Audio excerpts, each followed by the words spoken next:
eu vejo assim, o inbound, ele é bom? Ele é. Caramba, é o que dá resultado a curto prazo, você vai, só que ele, eu brinco internamente que vira um vício, né? Tipo, o SDR, o vendedor aqui fica viciado no agendamento do SDR, o SDR no lead de inbound, que é mais fácil o lead inbound no dinheiro, né? Então...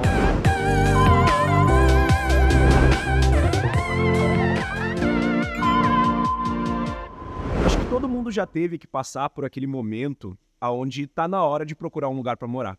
E quando a gente procura um lugar para morar, é uma decisão ao mesmo tempo importante e muitas vezes difícil. Só que o interessante é que com a tecnologia e com o tempo isso tem se tornado cada vez menos difícil. E hoje eu estou aqui com o Felipe, da Arbo, para a gente trocar uma conversa, trocar uma ideia um pouquinho sobre a Arbo, Superlógica junto ali, e entender um pouquinho mais de como é que foi desde o começo da empresa. O Felipe está desde o começo lá dentro, como foi essa construção para chegar no tamanho que está hoje. Hoje a Arbo está com mais de 3.500 imobiliárias, já tem mais de 800 mil imóveis, né, administrados ali dentro. Então chegou num tamanho absurdo, cara. Mas eu acho que até antes da gente entrar nisso, a gente estava conversando um pouco aqui atrás antes, me explica a relação entre Unibanco, entre a Austrália e entre vendas, assim. Como é que aconteceu esse caminho? Foi assim, né? Eu sou mineiro, né? Sou do interior de Minas, Cataguases. Eu fui morar no Rio, né? Fiz faculdade lá, enfim. E aí meu primeiro emprego foi no... Tinha me formado, meu primeiro emprego foi tirando os estágios, foi no Itaú, né? Unibanco. Na época era Unibanco. E aí, cara, fiquei lá 3 meses, aquele processo mais burocrático, cheio de regras e tal, mais engessado. E aí eu comecei a olhar aquilo e eu comecei a cutucar os gerentes, né? Eu falei, cara, me deixa vender, me deixa vender, me deixa vender. E aí eu comecei a vender, né? E enfim, mas eu via que era muito engessado, não dava para crescer muito lá dentro. E aí eu tomei a decisão de, fiz um acordo lá com um banco, saí, fui morar na Austrália, fui fazer uma pós-graduação lá. Aí fiquei 3, 4 anos lá e depois retornei. E aí eu comecei, quando eu tava lá, eu entendi, acho que venda você tem que se conhecer, né? Aí eu me conheci, entendi o que eu gostava, aí eu voltei, eu já comecei aí trabalhando na área comercial. Eu acho que essa parada de tu se conhecer para vendas, né, é muito importante, porque é só quando a gente se conhece minimamente que a gente conhece o outro. E vendas, no final das contas, é tu ter uma empatia absurda para conseguir entender dor, para conseguir saber de fato a melhor forma de tu oferecer aquilo que tu quer oferecer. Porque venda, a gente sempre entra naquela de que tu tá oferecendo um remédio para uma dor específica, né? E se tu quer oferecer a farmácia inteira pro cara, aí ferrou, ele não vai querer nada, ele só tá com dor de cabeça ou dor nas costas. Mas até falando um pouco de dor e entrando um pouco na Arbo, lá no começo, né? Quando que começou? Foi 2000 e... Foi 2015, 2014, eu entrei em 2015, 2016, desculpa. E foi rápido, né, essa subida, assim, porque hoje vocês estão imensos. E em termos não só de empresa de tecnologia, mas de empresa como um todo, essa escalada ela foi muito rápida. Mas lá no começo, voltando para o Felipe e para a Arbo de 2015, qual foi a dor que vocês enxergaram, a oportunidade que estava claro para vocês? Como é que vocês enxergaram isso? Vocês já estavam inseridos no mercado ou não? Como é que foi conseguir? Porque muita gente fica nessa, eu tenho uma ideia de um negócio, mas nunca é só ideia, é execução. Então, como é que vocês viram a oportunidade lá e começaram a executar isso no começo? A ideia em si nasceu muito do Manuel, que é o nosso CEO hoje, né? Então, assim, ele tem muitos anos de experiência no mercado imobiliário. Na época, eu acho que ele tinha 14 anos de experiência, enfim. E ele é um cara que sempre foi muito fuçado, né? Ele é agilizado. Agilizado. E ele ficava extremamente incomodado como que a experiência do cliente final e a experiência da imobiliária e as ferramentas que a imobiliária tinha para oferecer essa experiência eram muito precárias, né? E ele entendia que, ele falava muito, cara, você vai comprar um carro hoje, o vendedor de carro sabe mais do que um vendedor de imóvel. Na época, né? Sabe mais que o vendedor de imóvel, que o imóvel geralmente é o maior bem que você adquire, ou consome a maior parte do seu recurso financeiro, enfim. Então, ele começou a juntar as pontas, né? Então, ele precisava de tecnologia e metodologia. Tá. Então, juntou essas duas pontas e aí nasceu a Arbo, né? E aí, depois, ele já tinha muito conceito por trás e aí começou a operacionalizar isso diante do imobiliário. Essas primeiras vendas já tinham uma tecnologia, porque é muito comum em empresas de tecnologia tu começar vendendo planilha, né? Para fazer um teste inicial, assim. já existia alguma ponta de tecnologia? Porque tem o Marlon, que é um CTO absurdo e incrível lá dentro da Arbo, mas já desde o começo o Marlon estava inserido, já olhando para a tecnologia junto, ou no começo foi mais porrada mesmo para tentar vender conceito, né? Foi mais porrada, foi mais porrada vender conceito, com certeza. Então, assim, o Manuel, ele utilizava um sistema que mais tradicional, só que ele adaptava o sistema na forma manual, né? Então, a gente enviava os leads automáticos, só que automático era uma pessoa que automatizava, enfim, aquele negócio todo. E o Marlon entrou nessa pegada de, olha, eu entendo o que esse sistema que eu utilizo tem, eu preciso disso para fazer o negócio funcionar. E aí o Marlon começou a construir esse sistema. Legal. Porque existe essa cultura no mundo de tecnologia do fake it until you make it, né? Tipo, eu acho muito perigosa essa assumir uma parada dessa. Tem aquele caso da Theranos, não sei se você tá ligado, da Elizabeth alguma coisa, que ela, ia fazer teste de sangue com absolutamente nada e de quantidade de sangue. Deu um problemaço isso, inclusive até hoje dá problema isso. Então eu tenho muito medo desse fake it until you make it, mas quando tu coloca uma capacidade, mesmo que no começo na porrada, mas tu tem valor para entregar nesse começo, além da tecnologia, e a outra pessoa do outro lado sabe disso, eu acho que é a melhor forma de tu começar um negócio. Exatamente, porque assim, a gente saber, uma coisa é você saber que não é possível. E aí você vai no fake ali. No caso, é possível, a gente só tinha que pegar aquele sistema existente e adaptar e criar um paralelo. E aí entrou o Marlon, então assim, sempre foi possível fazer o negócio acontecer. Então existia dor, vocês conseguiram achar o remédio para ela, deram um murro em ponta de faca ali no começo para conseguir validar essa parada, e aí depois... Não organicamente, né? Falar organicamente parece que não foi planejado, mas não é. Mas no tempo certo, vocês foram colocando em estrutura de produto e de empresa mesmo necessária para a coisa funcionar. Acho que é importante deixar isso claro, até porque tem muita gente que às vezes se preocupa mais com a estrutura da empresa no começo do negócio do que vender. E provavelmente, um caso ou outro à parte, mas no começo, cara, tu precisa vender. Seja o teu conceito, seja o que quer que seja, tu vai precisar vender. E até para fundo de investimento. Não sei se no começo foi bootstrapping ou existiu... Bootstrap no começo. No começo foi bootstrapping, né? Pra galera que não sabe, é a galera que põe o próprio dinheiro do bolso ou começa com pouco recurso e o recurso da empresa sem pegar captação externa, né? Foi bootstrap. Como é que foi lidar com isso no começo? Cara, foi muito difícil, assim. O bootstrap veio muito do Manuel, né? Então, assim, ele investiu bastante. Então, assim, cara, realmente saiu muito do sangue dele. Eu entrei muito na parte comercial, então assim, depois a gente passou por outras rodadas, a gente pode até explicar como que foi, mas eu acho que é esse conceito que você falou do comercial que é muito pegado, porque o nosso CEO, ele é muito comercial. Ele é. Né? Então, cara, era sempre na cabeça dele, quem dita o ritmo é o comercial. É porque o comercial vai trazer o dinheiro, né? Enfim, então hoje a empresa, ela continua muito assim, né? Então, comercial, e como a gente estruturou, sempre teve uma cabeça comercial, o comercial ele vem sendo estruturado há um tempo. Hoje, ele vira uma maquininha de venda. Sim. É mais ou menos, eu falo assim, coloca a gasolina e a coisa vai andar. Vai andando. Perfeito. Mas, eventualmente, vocês entrou fundo. A gente não precisa entrar em muitos detalhes, mas, eventualmente, entrou fundos, na verdade, né? A gente, assim, nessa parte de rodada, a gente pulou a série Anjo, a gente entrou pro Seed, do Seed entrou a série A, que aí virou o M&A, que foi com a Superloja. A série A já foi o M&A junto já foi com o M&A. Animal. Isso. Animal. Então, hoje, a gente tá nessa... Cara, isso que é o legal, que eu acho dessa cultura de vendas, assim, eu vou usar o caso de vocês como exemplo, é que como vocês começaram o bootstrapping e botando sangue para vender e tudo mais, o que a gente vê muito em startup é o cara chegando na série D já, e isso gera diluição de tudo. Vai diluindo a empresa, até chegar num momento de cada um com o seu objetivo, seja de IPO, seja do que quer que seja. Mas no momento em que tu coloca sangue já desde o começo nessa cultura, tu consegue chegar numa série A olhando para um M&A, por exemplo. Exatamente. Que é animal, que é animal, saudável pra caramba isso, pra uma empresa, né, cara? E como é que vocês entraram direto no Seed?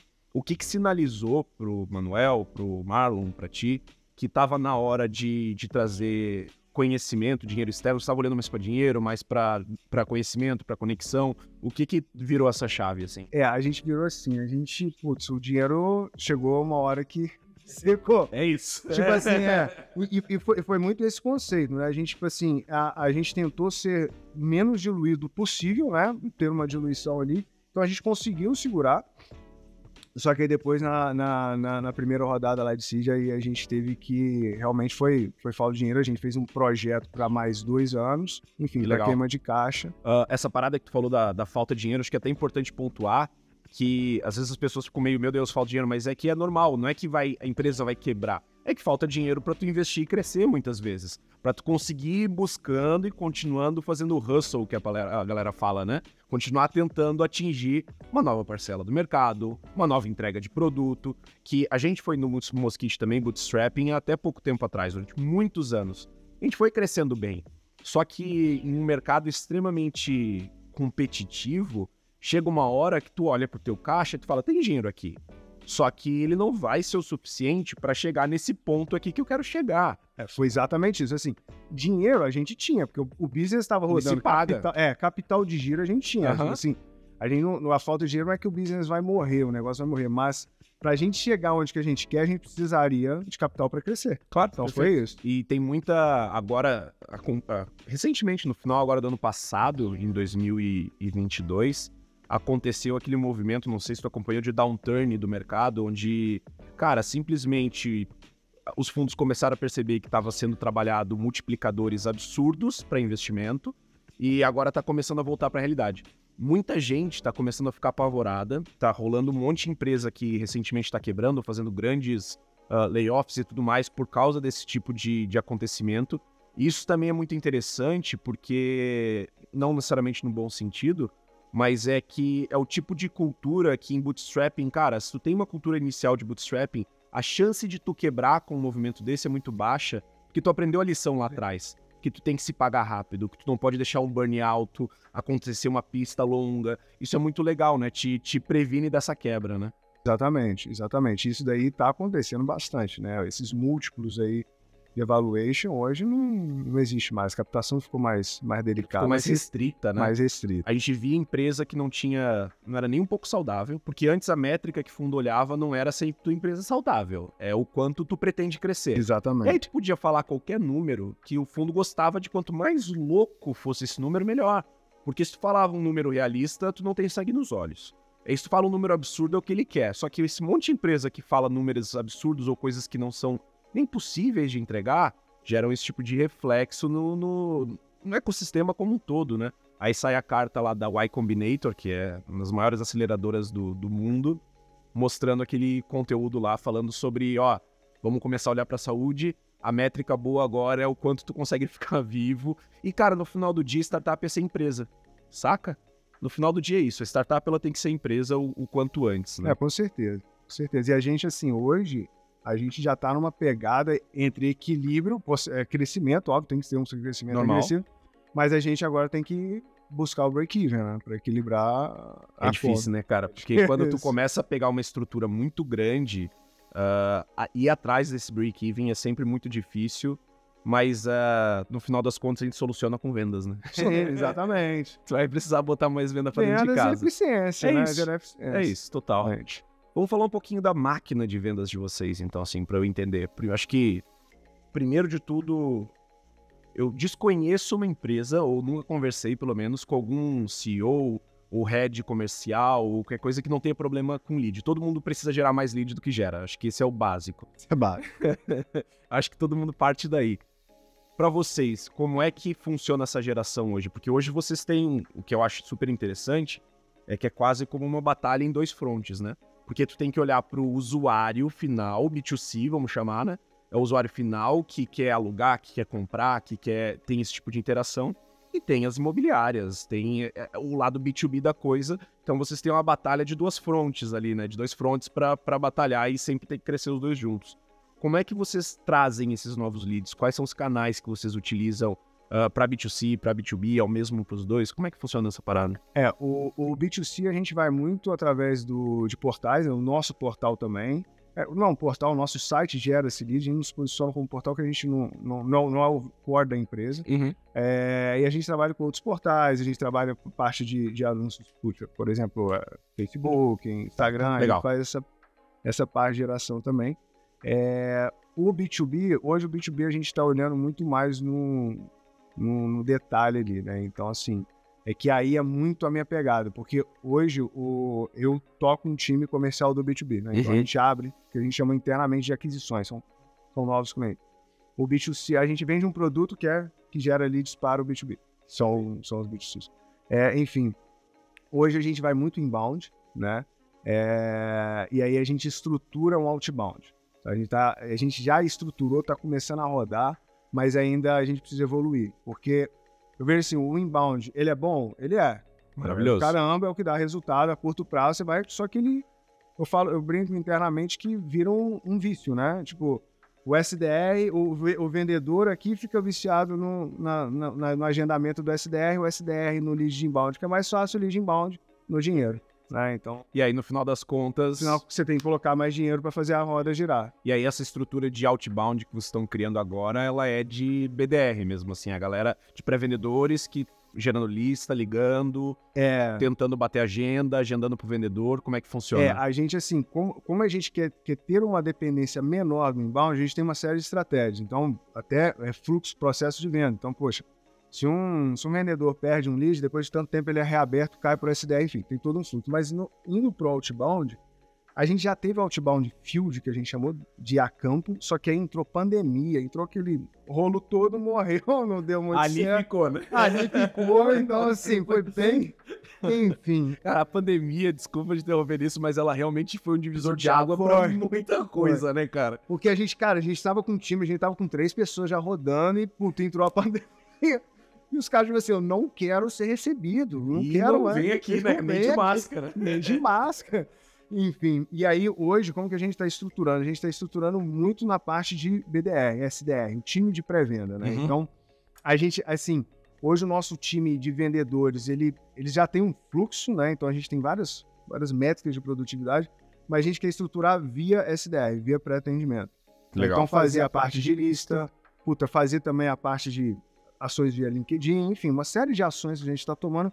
A gente quer gerar mais reuniões para os vendedores. E aí depois ser um equilíbrio entre inbound e outbound. Mas vocês não pretendem colocar os vendedores para fazer os primeiros agendamentos, por exemplo. Você separa os vendedores para fazer da demonstração para frente. Qual o momento que divide, né, o SDR para o vendedor, assim? Cara, isso daí é uma coisa que cada empresa... Ela faz de um jeito. Faz de um jeito, né? E aí o melhor jeito... Enfim, a gente testou vários hoje, como que funciona. O lead entra, ele vai para o pré-atendimento e a gente quebra em etapas. Então, qual é a etapa? Lead gerado, né, novos leads, contato realizado, assim, você conseguiu falar com a pessoa, você contabiliza. Reunião agendada, que aí ainda é SDR, reunião ocorrida. O SDR, ele só passa o bastão quando a reunião ocorrer. O SDR precisa garantir que a reunião ocorra. Por que a gente faz isso? Porque a gente entende que o SDR hoje ele tem mais expertise de fazer um negócio contato ali. Então, poxa, hoje a nossa taxa de no-show está em 15%. Muito baixo. Muito baixo. Entendeu? Chegava a estar lá 50%, chegou a 50%. Então hoje está... E importante isso que tu falou, e eu não sei se o pessoal que está assistindo notou, mas é do SDR até essa reunião acontecer. Não é só até essa reunião ser agendada. Não, acontecer. Isso é muito importante, porque no momento onde tu tem que colocar o teu vendedor para confirmar a reunião, etc., tu tem uma perda ali de eficiência muito grande. Esse cara ele tem que chegar para fazer reunião, porque depois que ele faz a reunião, eu não sei quanto que é o teu tempo médio de negociação, mas existe um tempo ainda de follow-up, de material, de uma série de coisas antes de tu bater um contrato, bater um martelo. Então, se além de tudo isso, que é a parte mais crítica de tu trazer receita para a empresa, tu também tem que fazer esses outros pontos, é mais fácil se especializar. Exatamente. E de forma aqui dizendo que o vendedor tem um trabalho mais difícil do que o SDR, porque os dois têm as suas dificuldades, são altíssimas, da mesma forma. Só que no momento onde eu olho um pouquinho mais como linha de produção, né? E coloco uma galera para chegar até um ponto muito específico e muito difícil, que é fazer o cara comparecer na reunião. E eu coloco o meu vendedor para um momento também muito difícil, que é convencer ele a tirar o dinheiro do bolso. Eu tenho times diferentes para fazer isso, é mais fácil de enxergar onde está o buraco, se estiver vazando, né? Se eu não estiver fechando o que eu tô precisando. É melhor para todo mundo isso em termos de eficiência, né? Com certeza. Assim, a gente entende que o time de SDR, ele é muito mais preparado, a gente prepara ele para o impacto. Sim. Né? Tipo assim, para o impacto, para as cadências. O time, a gente chama internamente o vendedor de closer, né? O time de closer, ele é um time de quebra de objeção e gatilho para fechamento. E é Então, isso. essas duas frentes. E aí, putz, cara, eu estudei demais isso para chegar nesse conceito, mas aí a gente vê o seguinte, eu colocar um vendedor no nosso modelo, né? Tem gente que... Não dá para enfim, generalizar. Não dá para generalizar. Claro. No nosso modelo de negócio, eu colocar um vendedor para agendar é a mesma coisa fazer peixe subir em árvore. É isso. Então, assim, hoje não funcionaria tão bem. Aí talvez a taxa de no-show ia ser maior, enfim. Não, e aí tu ia precisar de, provavelmente, mais gente na equipe para fazer o mesmo resultado que tu faz hoje.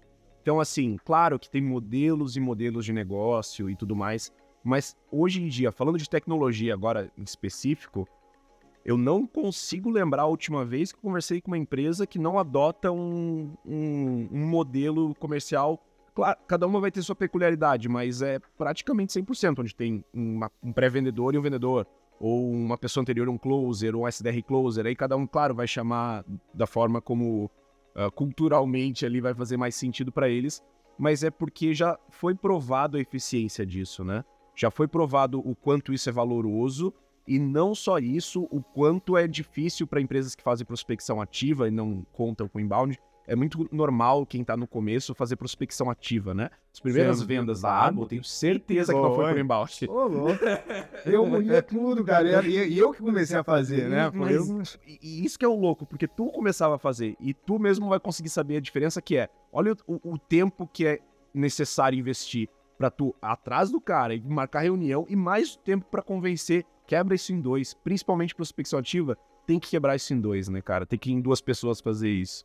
Não, eu falo com o time de colo, quando eles estão, eu falei, puta, quando eu fazia já a quinta venda, quinta reunião ali, cara, minha cabeça já tava, né, já tava zoada, já.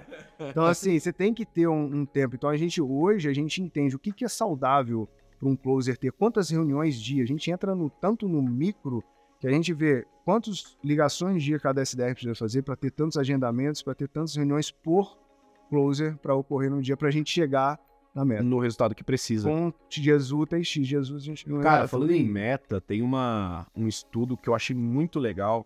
Eu vi isso em 2018, eu tive a oportunidade de ir no Dreamforce, aquele evento da Salesforce em São Francisco.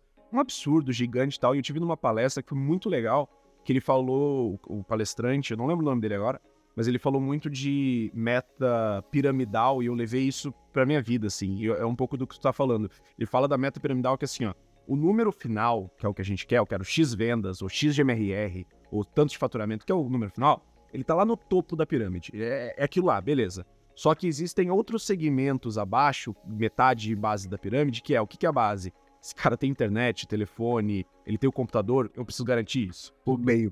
E o que vem depois? Ele tá recebendo oportunidade o suficiente, ele tem o material que precisa, ele tá fazendo a quantidade de ligações que eu preciso que ele faça, ele tá fazendo a quantidade de demonstrações, ele tá fazendo a quantidade de follow-ups necessário.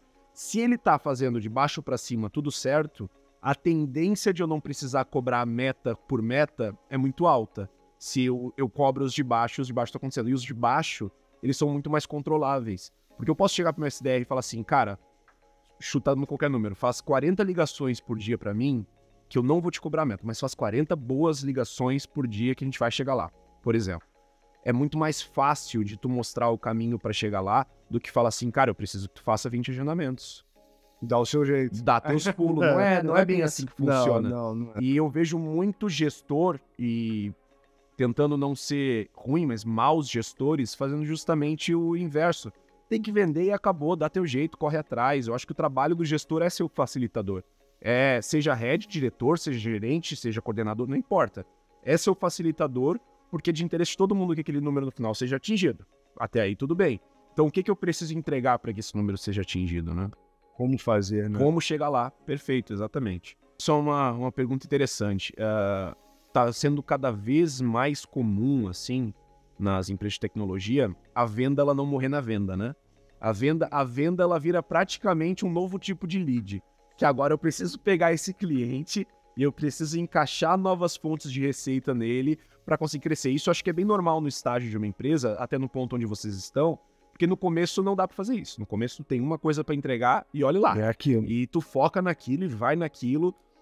E eventualmente tu chega no ponto onde como é que eu posso trazer mais valor para os clientes que estão na minha base e, ao mesmo tempo, me beneficiar disso de alguma maneira, né?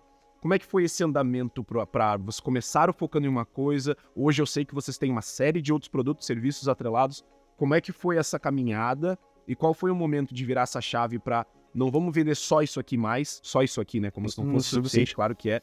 Mas vamos começar a encaixar outras coisas aqui dentro também.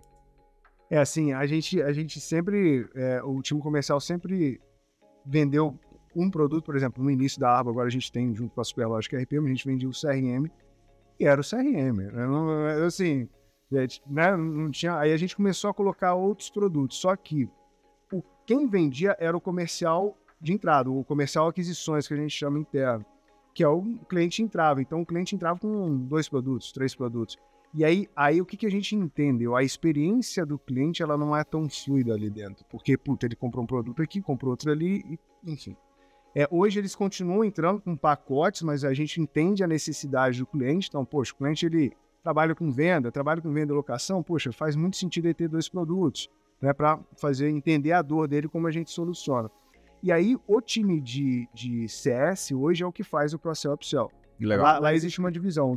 O meu time não faz cross-sell upsell. Quem faz é o time de Customer Success. Ah, já, lá dentro da área, porque eu vejo vários modelos de empresas. Lembrando, né? Nunca é certo e errado para nada, cada um no seu. Mas eu vejo bastante gente que dentro do próprio comercial existe uma célula que vai para dentro do CS, digamos assim, para fazer essas vendas. No caso de vocês, não. O gestor de conta faz a venda. Já foi. Porque, assim, antes, o nosso gestor de contas, ele era muito mais técnico. E o comercial, você precisa, né, ter aquela pegada. Então, no início, como a gente não tinha um time tão robusto, eles faziam levantadas de mão. Levantadas de mão caía para o time comercial, o comercial vendia e seguia a vida. Legal. Hoje a gente, a partir do meados do ano passado, a gente começou a reduzir, ainda tem um pouquinho, tem alguns produtos específicos. Mas hoje, praticamente 100% é tudo feito por eles. Legal. Inclusive, eu, por exemplo, se tem um cliente que, putz, eu falo, meu vendedor fechou e voltou para ele depois de 3 meses, 4 meses, tem alguma dúvida, quer fazer algum tipo de cross-sell, a gente direciona para a equipe lá dentro. Equipe, porque é resultado deles que vão contribuir. Legal, e hoje também vocês estão num ecossistema ali de Superlógica e de vários, que acho que ele é muito propício para tu conseguir entregar isso pro teu cliente, ele é muito propício para tu... a gente fala muito lá no Mosquite que quanto mais integrado esse cara tá com outras coisas e com as coisas, é mais difícil ele churnar, é mais difícil ele ir embora. Então, no momento que tu tem esse produto, coloca esse serviço, encaixa, cara, a chance dele sair da tua base, mesmo com, às vezes, uma insatisfação em alguma coisa específica, é mais fácil de tu pegar essa insatisfação e tentar trabalhar em cima dela antes dele ir embora. Porque ele tá tão enraizado lá dentro que isso te ajuda muito em churn, né, cara? E assim, ele pensa 2 vezes antes de sair. Puxa, vai ser um trabalho. E assim, ele sabe que, pô, eu tenho um tipo de problema aqui, mas no outro sistema eu vou ter outro tipo de problema. Isso é normal, é a vida. É normal, isso faz parte. Assim, pô, que sistema que não tem problema? Todos têm. Claro. Né? Pontos a melhorar, vamos dizer assim. Então, assim, a gente realmente trabalha esse ecossistema aí para aprender. E aí, hoje, a gente traz muito a parte de treinamento também. Né? Então, a gente realmente está fazendo um ecossistema robusto ali por trás. Treinamento pro cliente. Treinamento para imobiliário. Perfeito. Para imobiliário, tipo assim, a gente dá treinamento, poxa, como atender um cliente B2C. Legal, cara. Quais perguntas você tem que fazer? Qual a introdução, como descrever um imóvel? A gente entende, a gente vai desde o básico até o mais complexo, né? Que animal, então, cara. Poxa, a gente tá entrando hoje num nível de até fazer a parte, uma consultoria meio financeira, tipo, poxa, olha aqui, como você tem que fazer isso, dá um direcionamento. Esse é o próximo passo do ecossistema. Cara, isso é muito animal, porque talvez não venha direto na cabeça da galera, mas se tu parar pra pensar, existem imobiliárias muito profissionais e muito grandes, mas a maior parte, eu imagino, que seja corretores que fizeram muitas vezes sua empresa e às vezes tem uma falta de formalização e até de conhecimento em muita... Exatamente, e tudo bem, porque faz parte de todo mundo, da evolução de todo mundo como empresa e tal. Mas realmente, eu acho que com esse treinamento vocês conseguem também dar não só a parte óbvia, que é ele utilizar melhor os serviços e produtos de vocês, mas ele se tornar uma empresa melhor, aquela imobiliária se tornar mais interessante para o cliente dela e ser mais efetiva. Porque no momento que ela é mais efetiva, para vocês é maravilhoso, né? Exato, e assim, isso é muito trabalho do CS. O nosso CS hoje, ele tem reuniões periódicas com a imobiliária para falar não assuntos só do sistema, mas assuntos de business, né? Poxa, talvez a gente chegue a analisar o micro de performance de corretores em si e sugere. Falei, eu tô vendo esse corretor aqui, ó, talvez ele tenha um gargalo de atendimento de lead para visita, ele tem um gargalo. Cara, faz esse treinamento, pede para ele fazer esse treinamento aqui, ó, vai já dar uma ajuda para ele e começa... Animal. E assim, é exatamente isso. A gente entende que o dono da imobiliária, a pessoa que criou uma imobiliária, ele é muito bom nesse mercado, mas talvez ele não tenha tanto conceito administrativo. Assim como um médico, às vezes vai ter dificuldade de fazer uma clínica. Exatamente. É isso. A gerenciar uma clínica. Exatamente. Cara, é médico, né? Exatamente. Então, é esse conceito. A gente vê, assim, o nosso conceito de ecossistema, a gente quer ver nossos clientes saudáveis, a gente quer ver nosso cliente crescendo. Sair de uma categoria, tipo, que a gente coloca na categoria A, B e C, e subindo, evoluindo em categorias ali dentro. Cara, eu acho que isso até volta lá no começo da conversa que a gente tá falando de dor, né? Dor. Cara, o que movimenta uma empresa, o que movimenta uma pessoa no B2B, por exemplo, a comprar é dor. Eu estar com um problema em algo. E no momento em que vocês identificam que tecnologia, e eu incluo o Mosquite nisso, a tecnologia serve para resolver uma dor. Mas a dor, muitas vezes, qual que é o conceito, vamos falar de CS, né? Qual que é o conceito de sucesso para esse teu cliente? Ele quer vender mais, ele quer uma qualidade melhor de entrega. E ele resolve isso com a tecnologia? Sim. Ele resolve isso melhor ainda com treinamento junto da tecnologia? Com certeza. Então tu começa a entender de fato o que é sucesso para esse cara e entregar para ele, né? Isso é muito animal. Exatamente. Isso é muito animal. Exatamente. É esse o conceito que a gente, é esse conceito que a gente tá, entendeu? Então, assim, a gente realmente, o time de CS entende a necessidade do cliente e vai adaptando, entendeu? Vai conduzindo ele na melhor experiência e, putz, o cara começa a vender, o time começa a crescer, aí vira uma bola de neve. A gente fala bola de neve positiva dentro da empresa. Sim. E essa galera que vocês contratam hoje para vendas, principalmente, que tu tá muito inserido ali, que tipo de profissional vocês estão olhando? Que tipo de profissional vocês buscam? Que tipo de habilidade essa pessoa precisa ter? O que é interessante para a Arbo nesse sentido? Eu vejo assim, né? A gente precisa, obviamente, ter um skill em comercial, né? A gente olha muito a análise de pipe, né? A gestão de pipe. Então, muito nas entrevistas, a gente joga algumas perguntas para saber se a pessoa tem gestão do pipe, né? Poxa, quanto que era a sua conversão? Quanto que era o seu ticket médio? Média de quanto tempo o cliente ficava dentro do seu pipe? A gente começa a jogar essas perguntas para ver se ele tem esse conhecimento, né? Mas indo nos primórdios ali, tipo assim, né? Quando você começa, você não tem caixa, né? E possivelmente você vai ter que contratar pessoas inexperientes, né? E treinar e construir tudo, claro. Exatamente. E aí você tem que, obviamente, se adaptar a entrevistar de uma outra forma, né? Hoje já tá no outro nível. Mas eu via muito determinação, cara. Tipo assim, o cara entrava na entrevista. O que você quer? O que você quer fazer daqui a 5 anos? Eu sempre faço. O que você quer fazer daqui a 5 anos? Se o cara não sabe, eu falei, bichão, então, obrigado, não é aqui que você vai estar, vamos seguir e tal. Agora, se o cara, daqui a 5 anos, talvez o cara fale, cara, não sei daqui a 5 anos, mas daqui a 3 anos eu quero estar nessa área, fazendo isso. Animal. Aí o cara tem, a pergunta dos 5 anos não é nem o tempo, ele saber onde que ele quer chegar. Perfeito. Né? Perfeito. Então, é isso que a gente olhava no início. Hoje a gente olha também, continua olhando, mas aprofunda mais tecnicamente aí nas... Até por causa da estrutura que vocês estão, é mais difícil. E eu acho que no começo também, é muito tentativa e erro, assim, sabe? Claro que muitas vezes por ter experiência... supondo, né, um Felipe do Universo Paralelo que vá agora para uma outra empresa, tu vai carregar todo esse conhecimento contigo, mas ainda assim, uma empresa do zero é muito aprendizado do zero, então é importante que os gestores, eles entendam que tu vai ter que passar por erros e acertos ali também em contratações, em pessoas que tu vai trazer, qual que é a melhor forma de tu trabalhar isso nos teus treinamentos. Tu tava comentando antes comigo ali no começo que, cara, o cara entrou, a rampagem dele, 1 mês, ele tá fazendo as primeiras vendas dele. Eu achei isso animal. Mas eu te pergunto, no começo era assim ou demorava mais? Cara, no começo demorava mais. É natural isso. Porque tu vai aprendendo, cara. Exato. Demorava e o que eu reparava? Eu contratava uma pessoa, as vendas caíam sempre. Primeiro mês, contratei, a venda despencava. E eu não entendia não conseguia associar isso. Eu fui entendendo, eu falei, cara, por quê? Sempre, cara, sempre. Só que quando você tem um time maior, a porcentagem de queda diminui. Claro. Cara, é falta de foco. Você não tem uma estrutura, você contrata uma pessoa, você vai direcionar energia para treinar essa pessoa, consequentemente suas vendas caem. Não, e é natural, porque também o vendedor, equipe pequena, tu contrata um novo, o vendedor que tá do lado vai parar o que tá fazendo para ajudar essa pessoa nova e vai dar essa parada é perigosa mesmo. É perigoso, porque no início você acha que você vai contratar um cara. Não, 2 meses tá bombando de vender. Eu falei, não. Não porque esse cara, você tá rampando. Então, assim, na época eu demorava 2, 3 meses. Então, mas eu acho que isso que é o legal entender.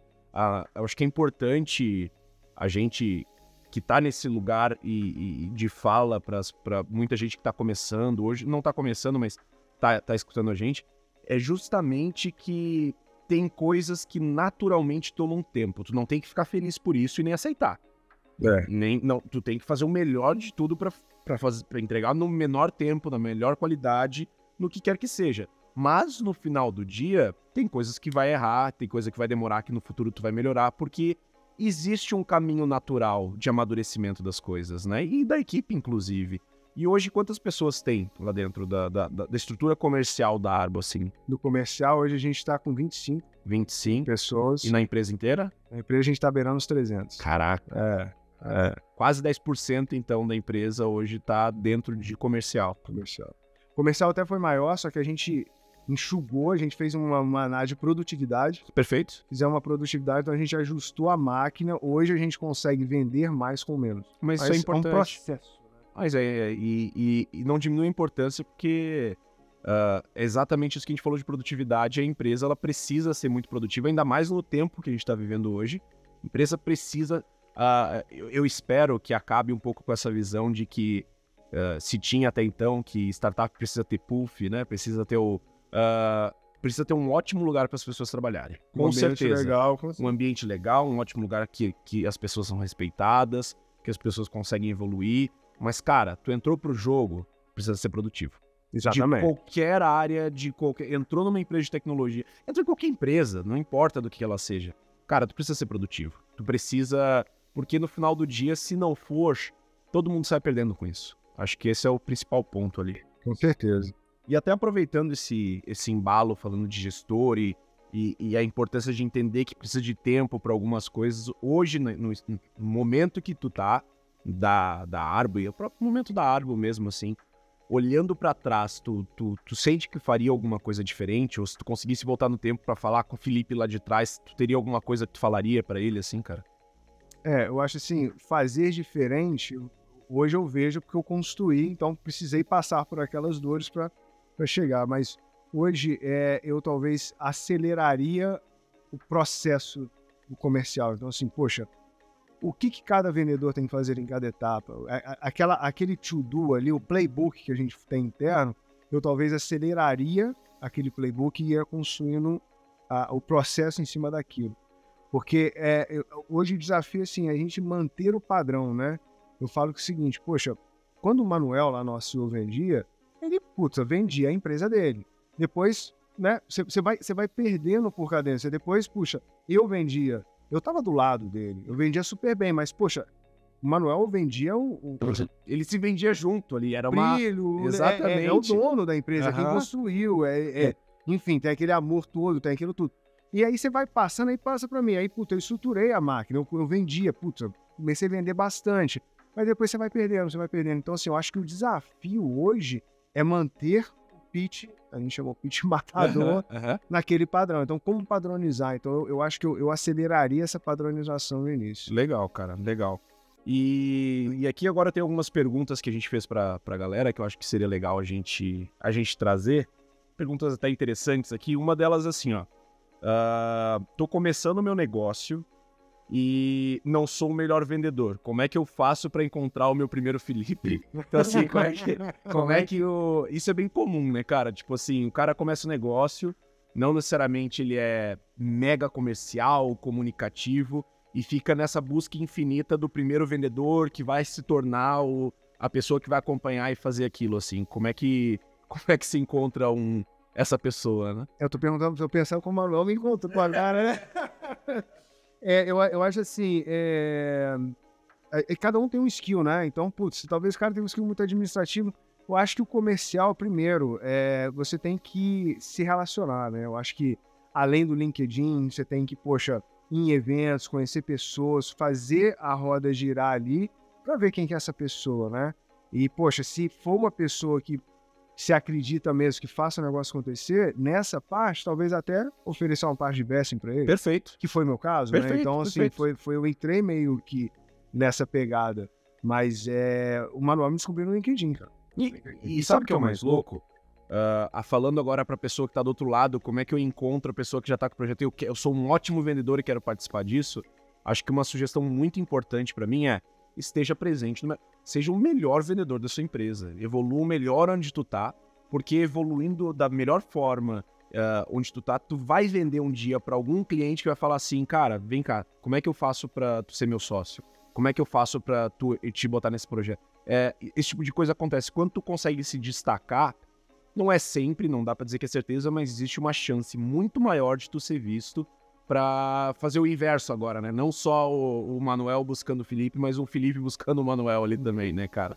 E assim, o próprio fundador da startup, enfim, ele precisa ser vendedor, porque precisa. Se ele não vai vender o produto, ele vai vender o fundo para captar o fundo, né? Fundo de investimento, enfim. Então ele tem que ter um skill vendedor. Agora, é difícil. Tem pessoas que não tem, não é o perfil, seu perfil administrativo. Aí realmente tem que buscar no mercado e... Uma empresa que a gente não viu, que o fundador principal é extremamente técnico, o cara não consegue falar direito e etc.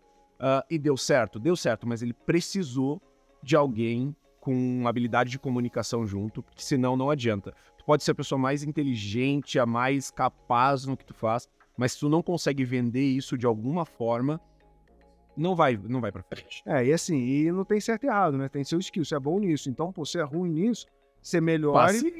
Paciência, acha alguém para substituir você nessa parte e tocar o negócio. Ótimo. Uma outra pergunta aqui.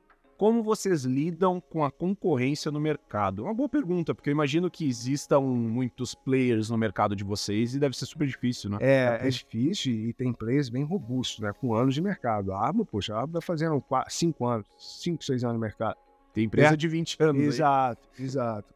Eu acho assim, a gente tem um conceito na árvore de tipo, fair player, né? Tipo, cara, meu time não fala mal da concorrência de forma alguma, né? Só que o que a gente fez? A gente se diferenciou. Então, por exemplo, como o Manuel estava muito no dia a dia, ele viu, o melhor sistema do mercado não tem isso.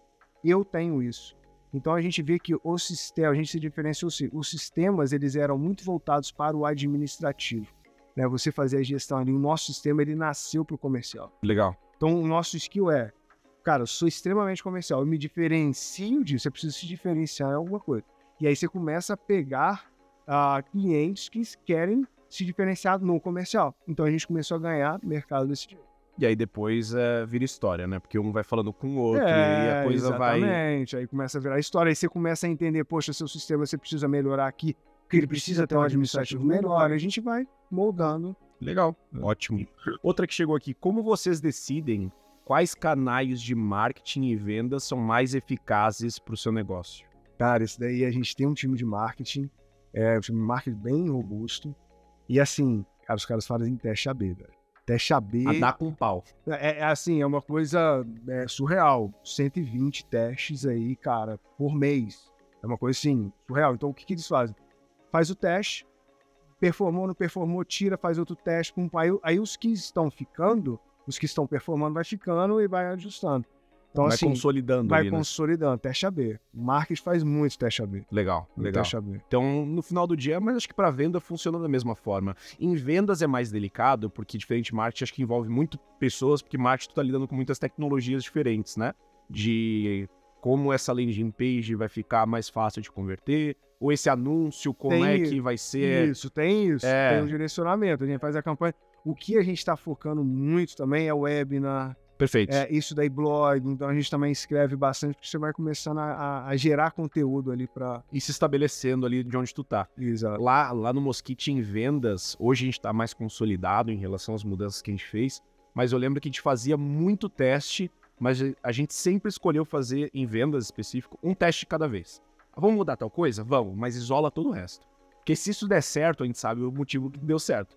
Se isso der errado, a gente tem que saber o motivo que deu errado também. Porque se tu faz 5 coisas ao mesmo tempo, sem isolar, se deu certo ou se errado, tu já se perdeu. Tu já não sabe mais o porquê que deu certo, tu já não sabe mais o porquê que deu errado, qual das mudanças foi feito melhor. Então a gente fazia vários no mês, só que isolados, assim, a gente olhava uma coisa de cada vez para ir avançando. Porque a gente não mexe nas campanhas que estão rodando, mas a gente cria várias campanhas para fazer fazer esses testes. Exatamente.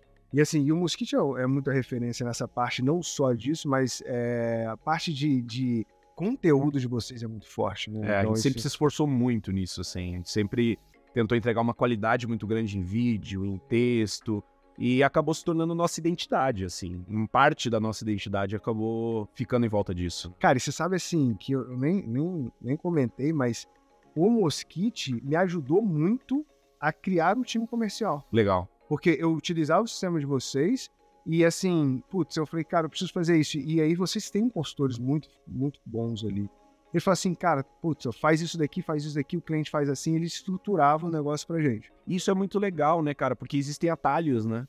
A gestão, seja a gestão ou CEO, de novo, mas a liderança, ela pode ser muito solitária. Sim. Pro dono da imobiliária, para nós, ela pode ser muito solitária, mas ela não precisa ser solitária necessariamente. E aí, quando tu vai lá na imobiliária e entrega pro cara um treinamento e tu consegue trazer ele para perto de ti e demonstrar isso, ela se torna menos solitária para esse cara. Quando um Mosquite vai lá e te ajuda a montar um fluxo X ou B, ou tu entra em contato com algum tipo de conteúdo, ela não precisa ser tão solitária. Então, acho que isso é muito animal da parada e até uma coisa que é interessante de outros gestores se tocarem nisso. Cara, sempre passa pro próximo. Alguma coisa, alguma informação esteja próximo, porque pode ser muito solitário mesmo, né, cara? Pode. E assim, agora, você também tem que ser carudo, vamos dizer, né? Tem que ser. Cara, abri o suporte lá e, cara, mas preciso de uma reunião e, cara, era carudo. Eu falei assim, quem melhor pra me explicar como fazer isso? Os caras que são donos do sistema. Eles falam com, sabe quantos mil clientes todo dia, todo mês. Mas sim, eles que vão me ajudar. Lógico, não precisa, não tem outra opção. Eu tô pagando, cara. Exatamente. Aí eu colava no meu CEF, que eu não me lembro o nome da época, quem era isso. Eu tô pagando. Vamos lá, e a última pergunta pra te finalizar, acho que essa é uma ótima pergunta. Qual a sua visão de longo prazo para a empresa e como vocês planejam alcançá-la? Boa pergunta. Visão de longo prazo, o que a gente fala como longo prazo? Né? O que é longo prazo, né? O que é longo prazo, né? É difícil de ter um norte, mas eu acho assim, a gente olha muito daqui a 2 anos, vamos colocar assim, 2 a 3. Muito honesto. 2 anos pra mim é o mais honesto. Quando a gente, Mosquite, falava com fundo de investimento, que a gente também passou por rodadas, e os caras pediam planejamento pra 5, 6 anos, eu falei, cara, tu quer que eu minta no papel? É muito tempo pra uma startup fazer um planejamento desse. Cara.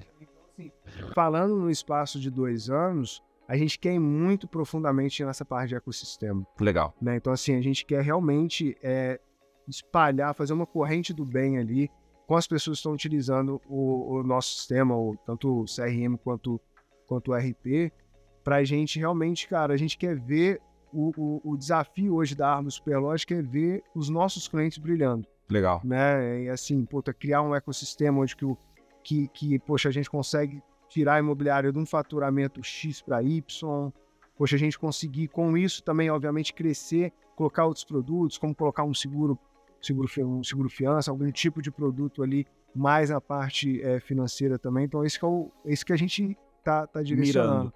Mirando o ecossistema. Então, aqui é a bola da vez aí. E pra galera que tá acompanhando a gente, também quer fazer algumas perguntas pros nossos próximos convidados e tudo mais, dentro da nossa newsletter do Mosquite, dentro da própria newsletter, a gente vai começar agora a avisar, a gente vai falar com fulano ou fulana de tal lugar, separem as perguntas que vocês teriam para essa pessoa, a gente vai selecionar, trazer aqui também. Hoje foi um pouco diferente, a gente foi pro Instagram, porque como é o primeiro que a gente tá gravando, ainda não teve tempo de fazer a maquininha girar, mas boas perguntas já vieram aqui. Felipe, cara, quero te agradecer demais por ter vindo aqui, ter conversado com a gente. Queria te dar um espaço para como é que as pessoas podem te encontrar, para tu falar um pouquinho da Arbo em si, porque pode ter gente que está assistindo que pode fazer sentido a solução também. Fica super à vontade, cara. Legal. Eu acho assim, gente, se quiserem trocar uma ideia, bater um papo, eu estou aberto aí. Eu acho que esse mundo de startup, né, a gente tem muito aquela pegada de um ajudar o outro, né? Perfeito. Então, eu ajudo algumas empresas aí que estão nesse início, poxa, então a gente tem muito esse conceito porque a gente sabe como que é foda, né? Alguém precisou nos ajudar também. Exatamente, eu precisei de ajuda, então assim, estou totalmente aberto aí. Então vocês podem me procurar no LinkedIn, meu nome é Felipe Peixoto Ritmaia no LinkedIn ali. Então aí manda uma mensagem ali, a gente vai trocando ideia e ajudar no que pode aí. Animal, cara, de novo, super obrigado por ter participado desse novo programa, esse novo formato que a gente está testando aqui. Esse programa, assim como uma startup, é um MVP para a gente ver e sentir como é que isso vai funcionar. Gostei muito da tua presença, gostei muito do papo, muito obrigado mesmo, viu? Valeu. E pro pessoal que está nos acompanhando, até o próximo vídeo. Fiquem atentos na newsletter para saber quem que vai ser a próxima pessoa que a gente vai conversar e escrevam lá suas perguntas e coisas que são interessantes da gente trabalhar.